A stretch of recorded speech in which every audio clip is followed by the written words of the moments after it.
Alrighty. Here's a sign.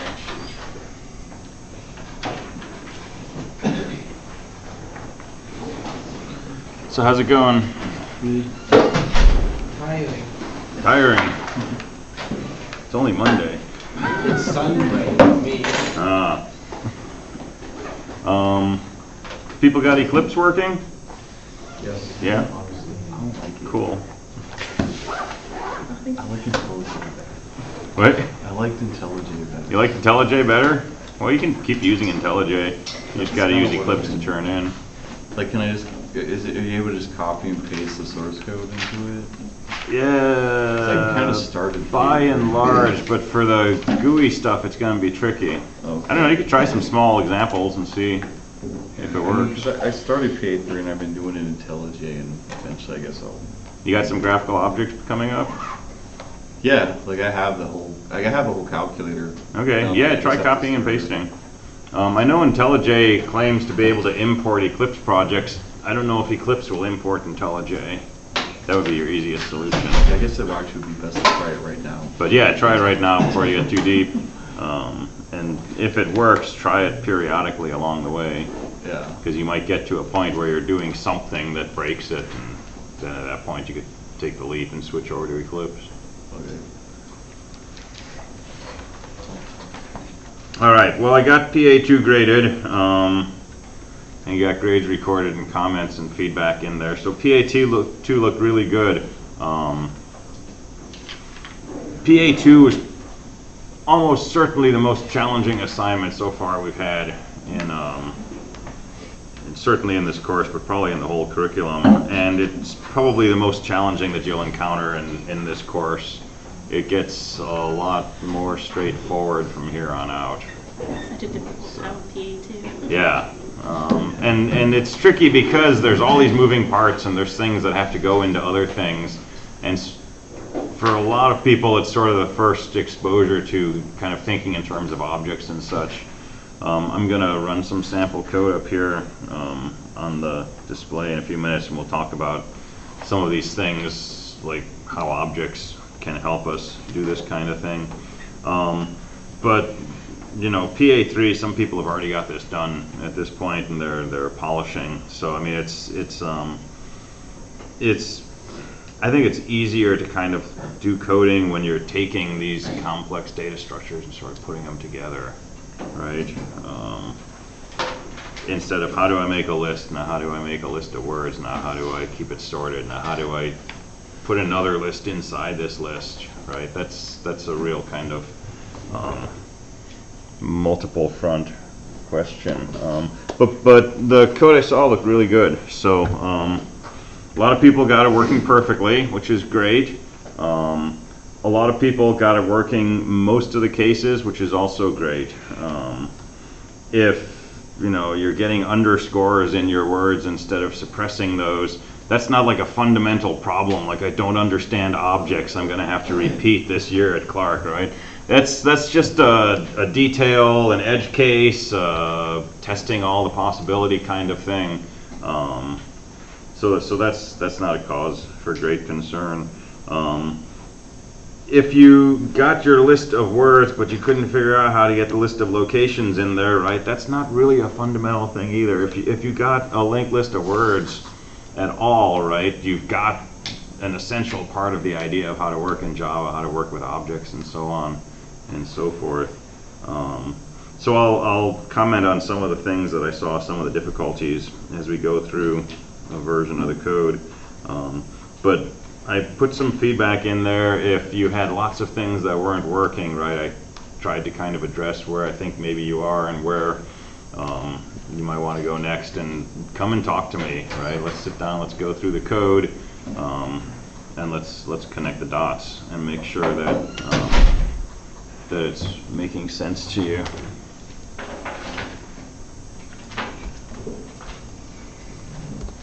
So let me just run through a version of the code for doing this.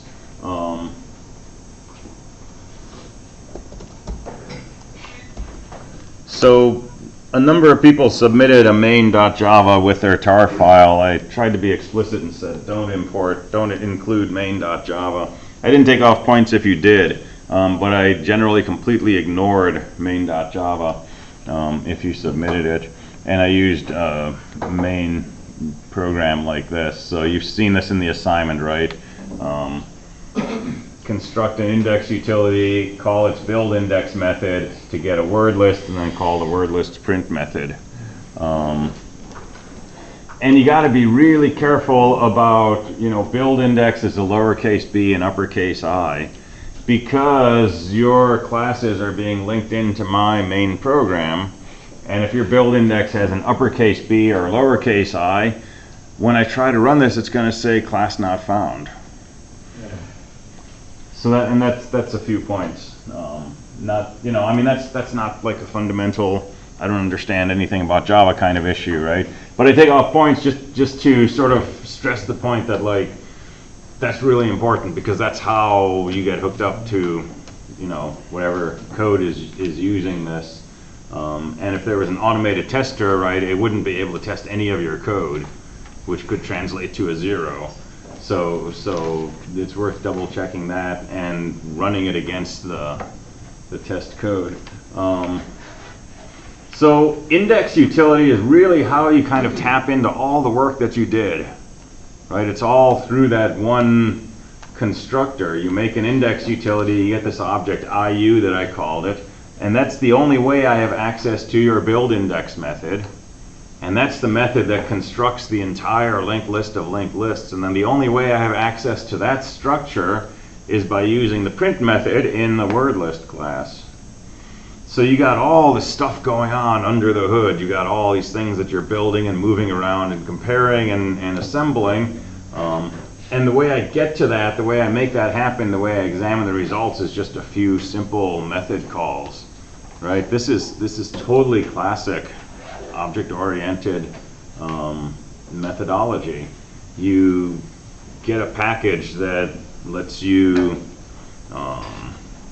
read images from a camera and detect when something is moving horizontally faster than a certain rate, right? And you might have one call like this to set things up, and another call that says, tell me if something's moving. There's all this stuff going on inside those classes. And it's completely hidden from your view, which is kind of a feature, right? Because this might be 3 lines in 1,000 lines of code that I'm writing as the person using this, and it saves me from having to put in all of that complexity. All right, so that's it for general comments. Let's look at index utility. So a few things to mention here up front. First of all, class names should begin with an uppercase letter. Okay, that's a really, really solid convention that pretty much everybody follows. Index utility better be an uppercase I. And then you can camel case the rest if you're choosing for yourself. You wouldn't usually shout completely in uppercase, but uppercase first letter tells every Java programmer pretty much this is a class. A lower first letter usually tells people this is an object, right, or a field inside a class. There's exceptions to that, and none of that is relevant to the compiler. The compiler doesn't care if you do everything in lowercase, everything in uppercase. It will just do whatever your code says. It's purely a convention, and it may change in 5 years. But right now, the convention is classes start with an uppercase, objects, fields start with a lowercase. And this came up a lot over the weekend, bless you, because in some cases I would untar someone's project and maybe it wouldn't compile, or it would run, it would immediately throw an exception, or it would run and it would just loop forever, or something really weird was going on, and I had no way to know if this code was doing the right thing. And so at that point I would usually go inside the code and see if I could figure out what was going on and fix it, right? Just to get it to run to the point where I could see, oh, they've got 99% of it correct, but they forgot to move to the next node when they're doing something, right? And this is where I noticed that in some cases people were not following these conventions, and in those cases it was generally a lot harder for me to get into the code and move around. Just because, you know, if I see a lowercase w, I'm assuming that that's an object. And if it's a class, right, it just makes you more efficient in the process of writing and analyzing and debugging your code if you have conventions like that. And unfortunately, you might already have a convention, but you kind of want other people's conventions if you're going to be working with other people's code. All right, the next thing is if you have a class called indexUtility, uppercase I, uppercase U, you really want to put it in a file called indexutility.java, uppercase I, uppercase U. You want to match the file name .java to the class name. And again, this came up when I was trying to work with people's code. There's a problem in the word list class, so I look for wordlist.java and that file's not there. So then I gotta like search all the Java files to find where wordlist is defined and so on. And you know, if you go back to this code a year from now and you don't happen to remember that you called word list, you know, word list with a lowercase l, it's going to be harder to dig in there. If you actually declare a class to be public, the compiler will complain if the class name doesn't match the file name. So that's actually enforced by the compiler for methods that are labeled as public. Now an exception to this is that inside a class you can actually define another class. And some people did this inside their word class, the word list class, they defined a word list node. Inside, you know, so it's class word list, curly bracket, blah, blah, blah, blah, blah, and then class word list node, curly bracket, blah, blah, close curly bracket, and then the rest of word list. You can do that, it's called an inner class. And it saves you from having to have two files if you're just defining a small class that you're only going to use in here. I still recommend having one file per class though, right? And when we're in Eclipse or IntelliJ or an IDE like that, you create a new class, it creates a new file for you. And it just makes things a little more uniform. You're coming back to this code and you're trying to edit a word list node and you look for wordlistnode.java and it's not there. So now you got to search through your Java files to figure out where the class wordlist node was defined. And so this is all, you know, under the realm of don't make me think too hard, don't make me work too hard, which can be a good mantra. So code-wise, indexUtility is the entryway to all the other stuff, but it actually does very little. So the list is the word index, right? It's the list of lists. And there's two methods in here. There's one method in here that we care about, the build index. And build index should do all the input, the cleaning up, the adding to the list of lists, and so on. So construct an empty word list, right? That's what the list is. Word is just a temporary string. Open a scanner on standard in. Word num is the number of the last word, the position of the last word that we read. And then the standard while loop that probably everybody had in their code, while s.hasNext. So if there's another token, read the next token, that's s.next. Right here I called .to lowercase, and I saved that as word. And then I have a method called cleanup that removes the things that aren't letters. So word is equal to cleanup word. Could do that in one line. Say word equals cleanup s.next.to lowercase. And then if the word's length is bigger than 0, I call the list.add. So the list is the word list, call the add method, which was add word in this assignment, and add the word with the location. And just loop until hasNext returns false, close the scanner, return the list. So this loop, while it executes, everything happens, right? All the details and so on. And pretty much all of that happens right here. Right? A few characters, and a lot of stuff happens when you make that method call. Right? But I don't have to think about that when I'm writing this, right? I got a while loop. It's really easy to see. It fits on a little section of the screen. I can make it big and it'll still fit. And if I need to debug this, right, I can print out the word that I converted to lowercase. I can print out the cleaned up word. And this is modularization. So some people did has next line and read in a line at a time and then broke that up into pieces. You can definitely do that, but what you're after is really the next token that's separated by white space, carriage returns, new lines, tabs, spaces, etc. That's what has next and next does. But if you read in next line, right, you can go through it and pick out each piece and, you know, have another loop inside that breaks up that line. But I'm not sure that buys you anything. And it certainly makes your code longer. All right, so cleanup. I did the way that I described when we first talked about this, which is just good old for loop.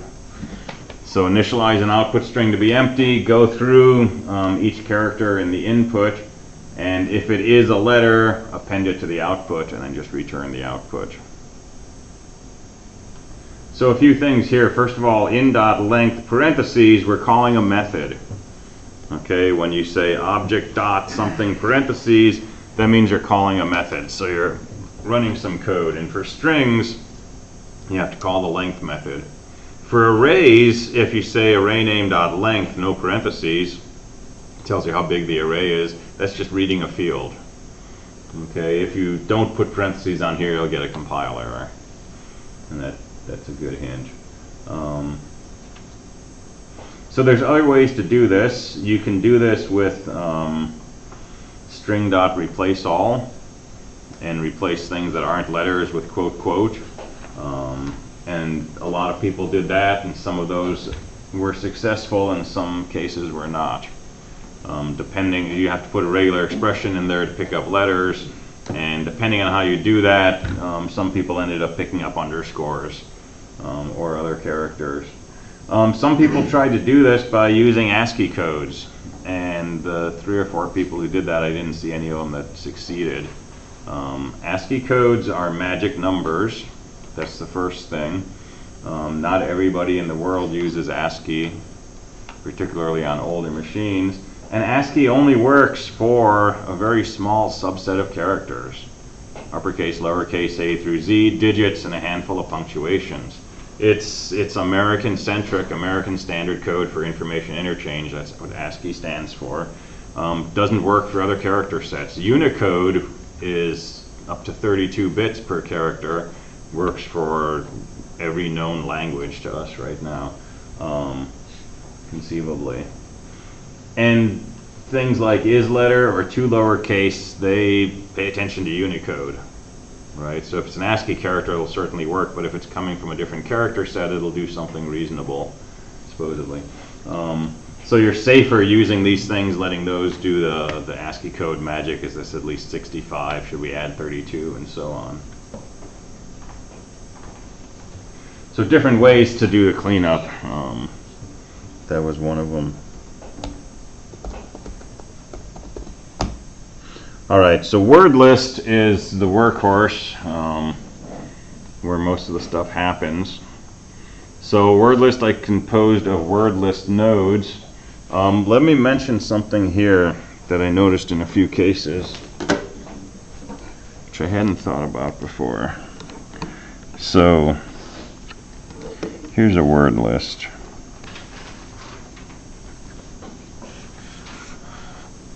It's got a word. It's got a next field, and it's got a little linked list of locations.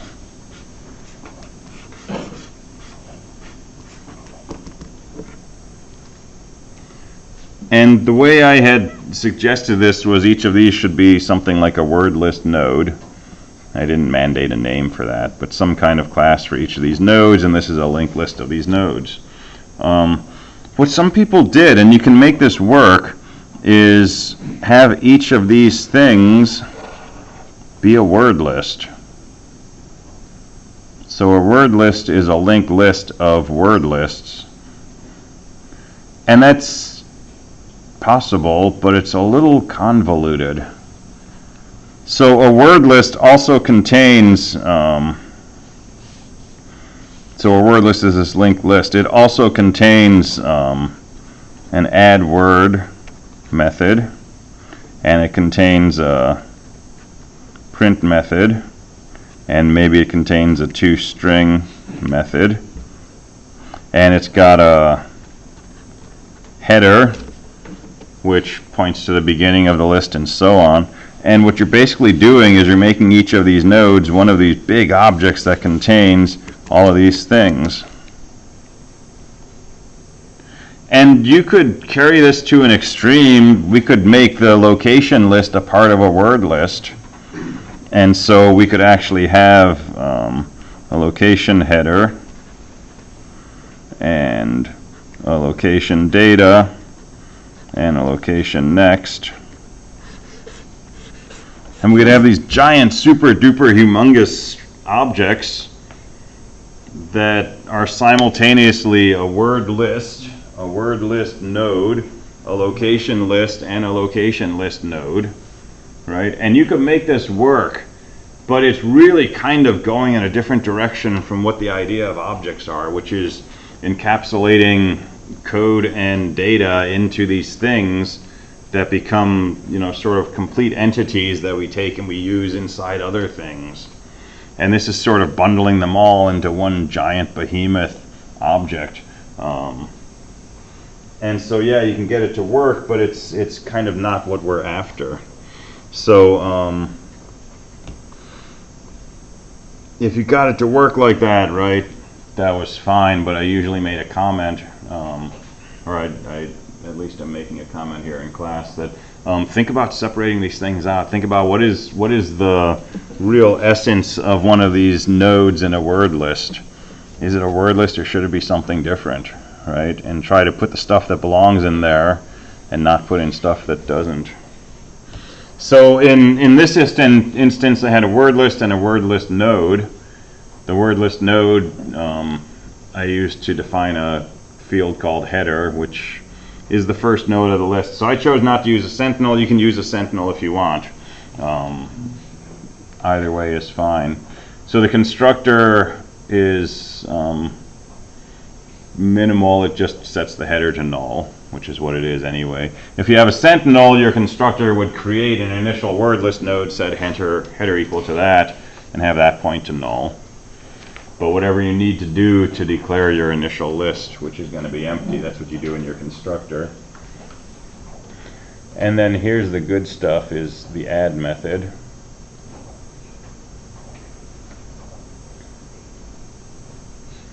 So you want to feed this thing a word and a number. And the number is the position where the word occurs. And it should do a number of things. If the list is empty, it should create a node containing that word and the location. If the list is not empty, it should look through and either find an occurrence of that word, in which case it updates its linked list of locations, or find the right spot to insert this as a new word, insert it, connect the pointers before and after it, and then initialize a location list with that one number in it. So start off, see if the header is null. If it is, make a new word list, set the header equal to that, return. And something I do, this is all like personal style, right? I'm just offering this as like something to think about.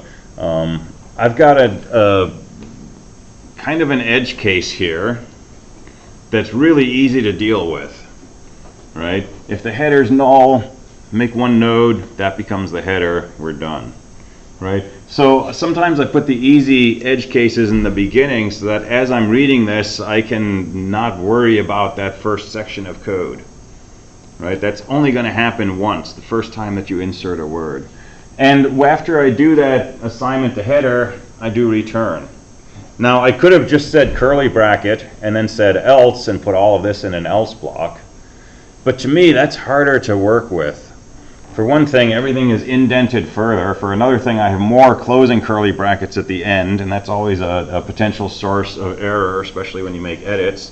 And for another thing, mentally, all the time that I'm looking at this code through here, I'm thinking else, else, else, else, else. I'm keeping track of the fact that I'm in an if-else statement, and this is the else clause. And sometimes you have to do that. But in this case, the if statement I can totally dispense with by just returning right here. Now I don't have to think about it. Now I can just think, okay, here's where my code really begins. Alright, so I'm playing the previous current trick so that I have two nodes marching down the list that are going to sandwich where I want to insert my new node. I do a trick here. I start off previous as null. Right? It's not, but there really is no previous, but I'm going to use this as a flag. And current is header. And the first thing I need to say is, should I be inserting before the header? Right, which is a possibility. So the loop condition is where current is not null. Compare my word to, compare that node's word to the word I'm trying to insert. If it's positive, right, and compare to is not just +1, -1. It could be anything positive, negative, or 0. So if compare to is positive, I want to insert before current. Okay, so I make my node. And since I'm inserting before current, my new node is going to point to current. So that's guaranteed. I need to adjust the previous node to point to my new node. Well, if the previous node is null, I know there was no previous node. The first node of the list is my new node. And that's easy to take care of. All I got to do is set the header equal to the new node. Otherwise, I should be inserting this node after previous, so just set previous next to be equal to new node. And then in either of those cases, I'm going to return.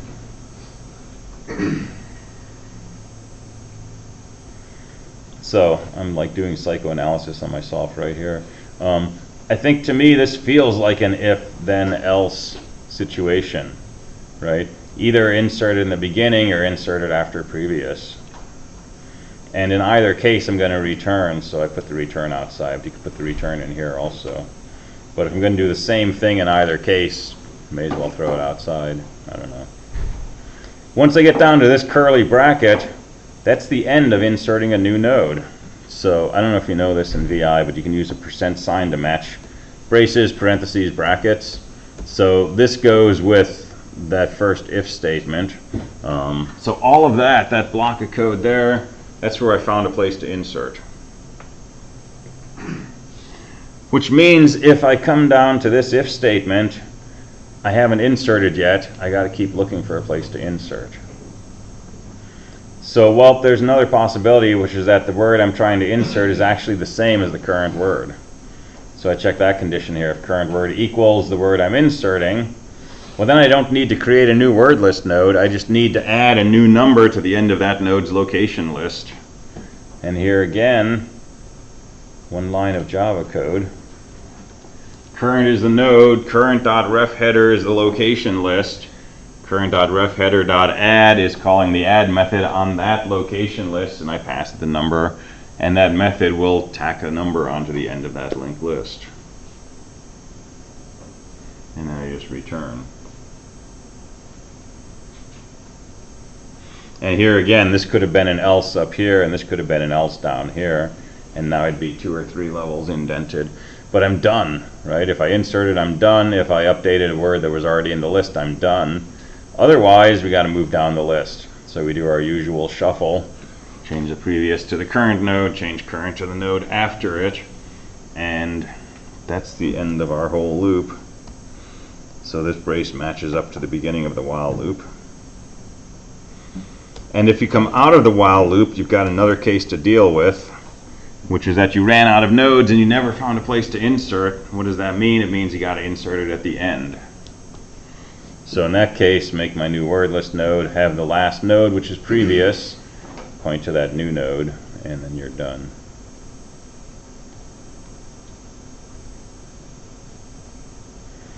And the print method is really straightforward. It's just your standard list traversal. Start off at the header if it's not null.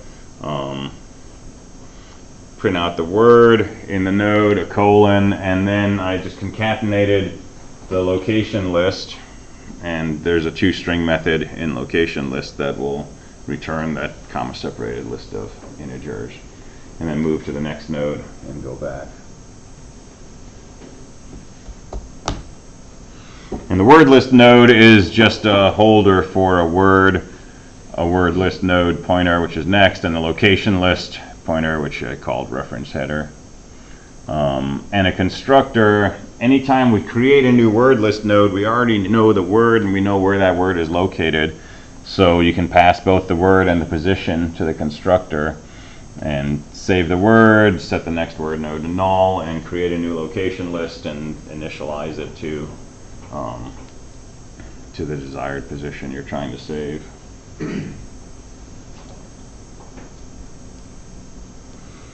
And all of this I can do without ever writing a location list, right? As long as I understand what a location list is going to do. And so sometimes, you know, you sit down on paper, well, you don't sit on paper, you sit down with some paper, and you say, here's my location list class, right? What is it going to do? You're defining the interface. What are the methods that I'm going to use to interact with this? And you're not worried about how are you going to write these. This is like a system diagram for software, right? What are the inputs? What are the outputs? How do the outputs respond to the inputs? Without filling in the details inside the box.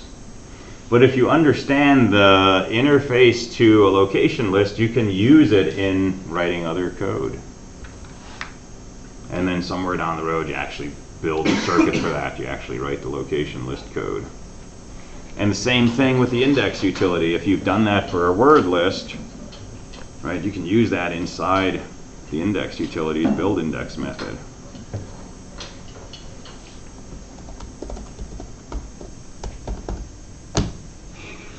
All right, so location list is the good old linked list of integers. Built up of location list nodes. So header, again, I just used for the name of the first node, initialize it to null in the constructor. And then to add an integer, create a new location list node with that integer value. And the same cases that we had before. If the header is null, the list is empty, just set header to the new node. Anybody see the memory leak I got in here?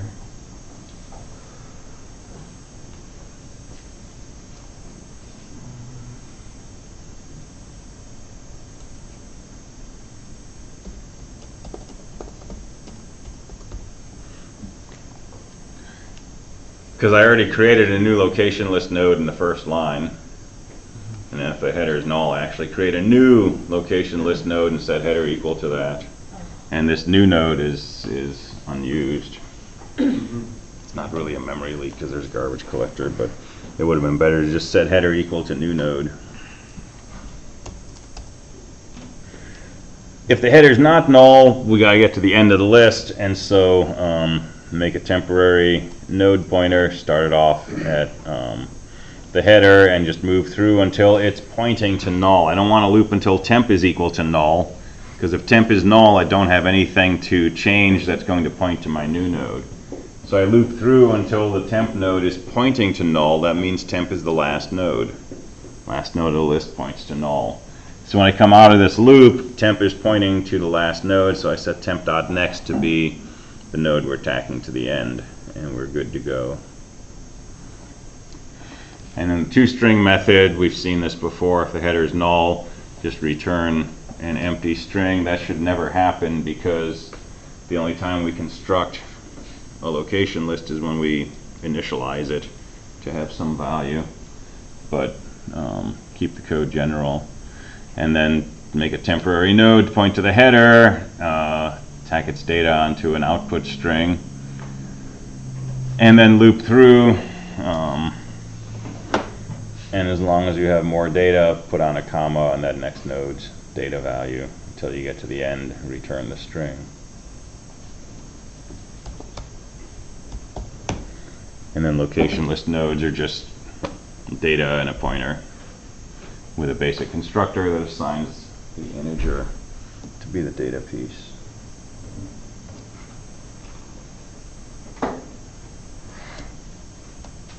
So lots of different ways to do this. This is always just an example. But the most important part of this, I think, is, this idea of objects. Moving from the kind of procedural kind of monolithic code that we're used to in C, where we can modularize functions, but our variables are still just kind of this big mass of variables, to actually grouping the variables together with the code, right, in a class, and then having these things that have functions particular to that set of data, so that we can pass them around, and this object knows how to print out the data in here, or how to convert something or add something to this structure, and so on. That's the kind of mindset you want to be working towards, ideally. So any questions, comments, concerns on PA2?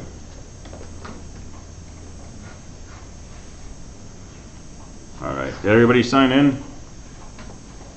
Grab that so I don't forget it, because one of these days I'll forget.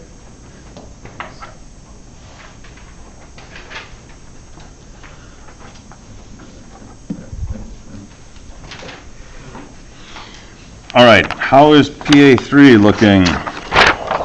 We've got the basics. Got the basics. 2 plus v equals, but I could hammer out that incident with the 2 plus 3 minus 5. yeah. Okay.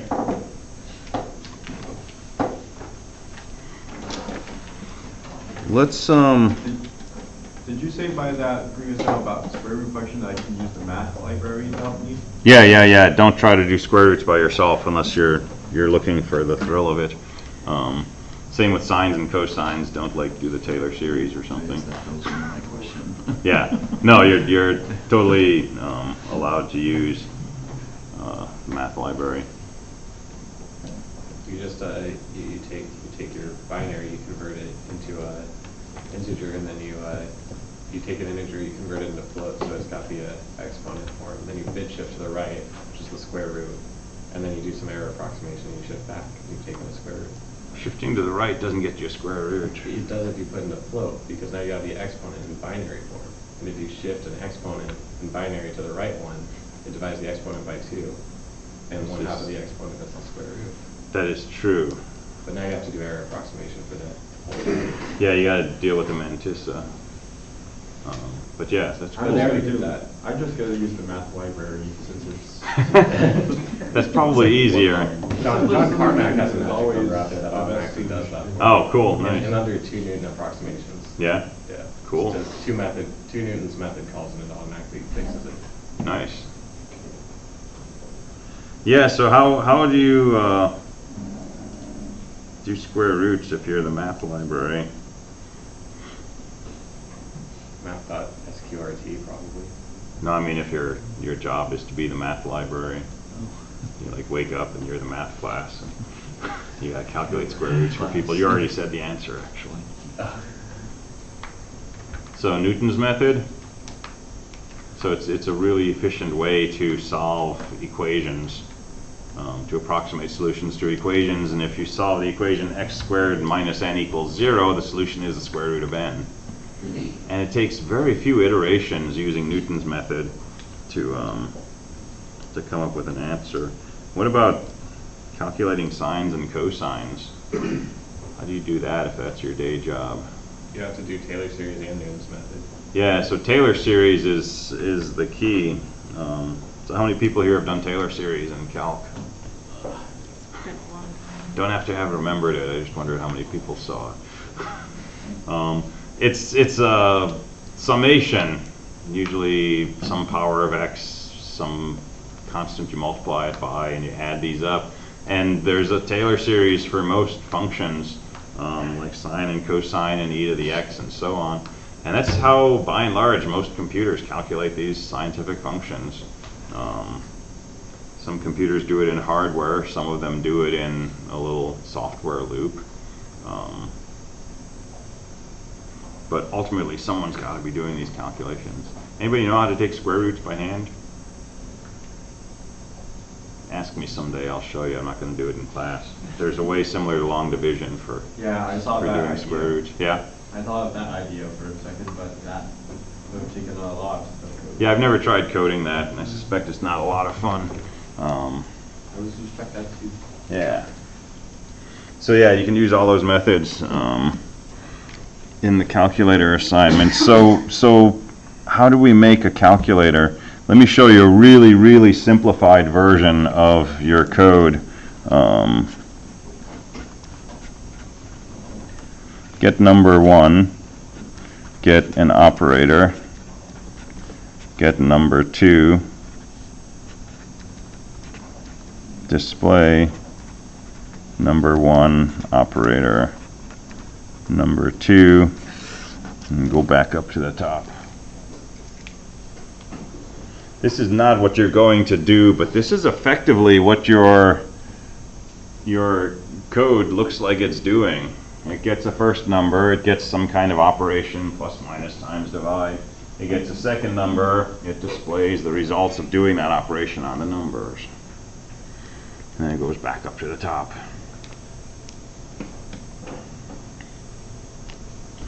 So how do we get a number?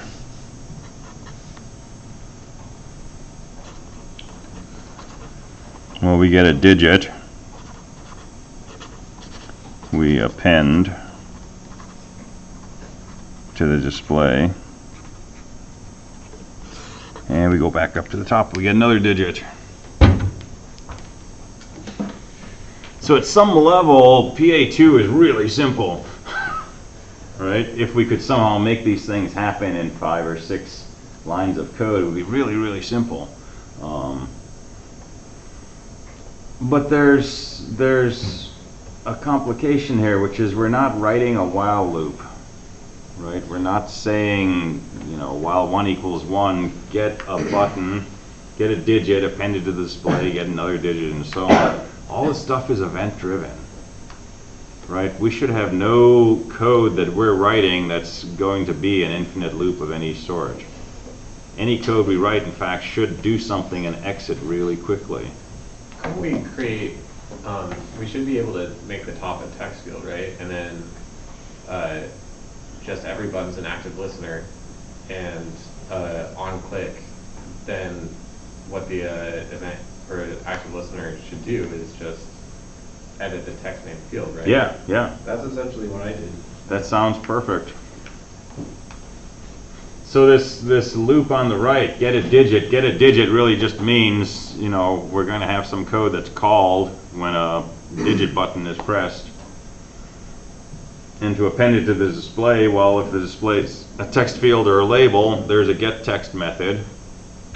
And if we get the text and then we just concatenate with a plus the right symbol corresponding to the button that was pressed, and then we use that new string as an argument to set text, it'll change the text in that widget. And we'll see basically this digit get appended to the end. So is this like a dangerous coding practice? Because what I did earlier for my SLP was you have a text field, then that text field itself, that visual representation, like how you showed each button has its own text setting. When I would interact with it, I wouldn't use get, set, or anything. I would just name of my text field object dot text equals and then whatever string. I don't know if that's a text field. Can you say dot text? Yeah, so for the buttons, when you click, you can change what the button displays on it by going into the editor, the layout editor, and then going down to the field there. But that field also corresponds to an actual data field in the object. But I don't think it's accessible. The way I did it was using set text method defined by a text field. Yeah, because I've done that before for the SLP, so I was wondering if am I just doing it wrong, or should it be private for let me see your code if that's working, because I don't think text is a field that you're supposed to be able to get to. Right, there's some static fields they look like in here. But text itself, it should say no such field, as far as I know. And if you want to change a text field, you really need to use the get and set text methods from component. I'm also talking, well, it's my SLP, so it's like the Android APK too, so that might be different. Okay, yeah. So those have their own classes. So yeah, if they expose the text as a field that you can get to, that's totally fair. Okay. Yeah. The designers of the class hopefully are setting the visibility of fields and methods and stuff in a way so that if you use them, it's not a bad practice. Would there ever be a reason for the text field for any button, any visual UI component to be anything other than, like, what's it called, public? Like, why would you want it private? Because all the information the user has on the button, I mean, they kind of can just because maybe I have a button with a feature that the font being used to display the text gets adjusted based on how long the text is.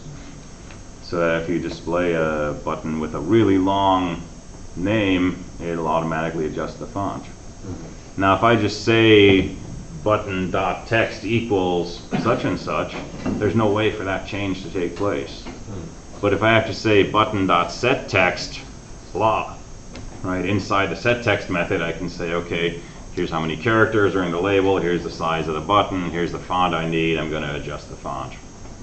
That's just kind of a random example, but usually it's if you want to control how things get changed, how fields get changed, you do it through a method. But in some cases, that's just not a consideration. You just set the field and you're done. Yeah, and even though you could say like field equals and then say like set text font and then argument string and close that. Mm-hmm. It would work, but it's not how you want to do things. Maybe the person who designed this button just wants particular things to happen when the text changes. Okay. Or only wants to allow certain things in text fields. Okay. Or has a minimum length requirement. Doesn't want a text with an empty label on it. A button with an empty label. All right, so getting a number is, respond to a button press, keep appending it to the display. So this get number one is basically do this, right, until an operator button is pressed. And then at that point, take what's been input on the display, use integer parseInt if you're doing integers. Take the result of that, save that in, say, num1, just a plain old int. Save the operator inside some kind of character probably, or a string, so that you know which button was pressed. And now you're back to getting the next number, but when the person hits an equals sign, right, take the number, parseInt, save it as num2, and then how do you do this operation? Well, you can do a bunch of if statements. If you have a character for your operator, you can do a switch statement. But basically, if the operator is plus, you want to take num1, add num2, use that to set the display's text. If it's times, if it's a star, you want to do num1 times num2, set the display, and so on and so forth. And there's tons of details. There's edge cases. There's if you hit, 2 plus 3 minus 5 to deal with. There's the clear buttons. Some people put in backspace buttons, right? So you can undo one keystroke and all these details. But my suggestion, get this working first, right? Make a simpler version of this. Press the button 3, it should display a 3. Press the button 7, it should display a 7. Don't even worry about appending. Just have the display respond to whatever button you press. That's awesome.